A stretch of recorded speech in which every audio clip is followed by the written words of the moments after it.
Happy new year happy new year সবাইকে। সবাইকে নতুন বছরে বছরে অনেক অনেক শুভেচ্ছা। অনেক অনেক শুভেচ্ছা। আমরা কোথায় যাচ্ছি? পার্কে পার্কে যাচ্ছি। কোথায় নিয়ে যাবো আমি তোমাকে? পার্কে পার্কে কি করবা পার্কে? তোলা দোলনা চড়বো। তো নিউ ইয়ারে আজকে আমরা সুতিরাজকে নিয়ে যাচ্ছি পার্কে।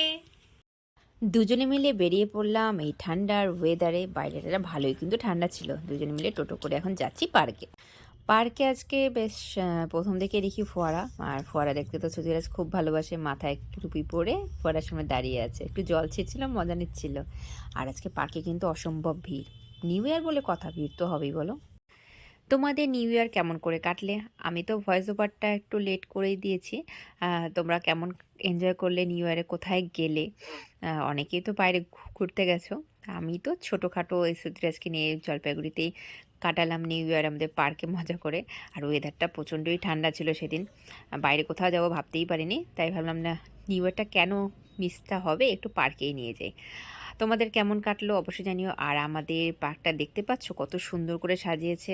নানা জায়গায় হচ্ছে ফটো সেশনের থিম করেছে, আর ছাতা দিয়ে গোটা পার্কটা সুন্দর করে সাজিয়েছে, ফুলের গাছ, মানে চারিদিকে খুব সুন্দর ডেকোরেশন করেছে।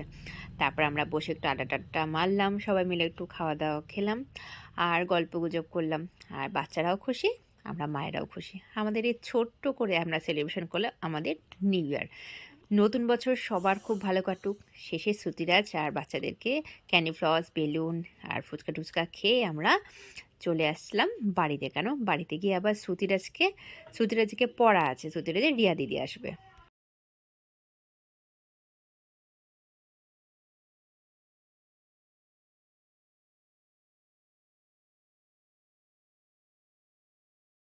বাড়িতে এসো মজা। সুতিরাজের রিয়া দিদি আবার নিউ ইয়ার গিফট নিয়ে এসেছে, মানে প্রতিটা অকেশনে সুতিরাজের রিয়া দিদি গিফট আনতেই হয়। তা ক্রিসমাসও গিফট, এবার নিউ ইয়ারও গিফট। তাই আমি বলছিলাম খুলে দেখতো যে কী গিফট এনেছে, নিজে তো খুলতে পারছে না, শেষে রিয়া দিদিকে দিয়েই খোলালো। আর গিফটটা পেয়ে তো সত্যিকারে ও ভীষণ খুশি হয়েছে, কেন এই গিফটটা ও চাচ্ছিল আমার কাছে অনেক দিন ধরে। শ্রুতিরাজ মানে ভীষণ খুশি। এটা হচ্ছে যে গান, যে বাবলসগুলো থাকে না, সেগুলো। খুব হ্যাপি হয়েছে এটা পেয়ে। পরের দিন সকালবেলায় দেখো বাবলস ফুলাচ্ছে। এটা ওর অনেক দিনের আবদার ছিল, যে রিয়া দিদি মানে কানেকশনের চোটে এটা জেনে গেছে যে ওর এটাই পছন্দের। খুব হ্যাপি। তো তোমাদের নিউ ইয়ার কেমন কাটলো? তোমাদের নতুন বছর খুব ভালো কাটুক, তোমরা সুস্থ থাকো সকলে, এটাই প্রার্থনা করি।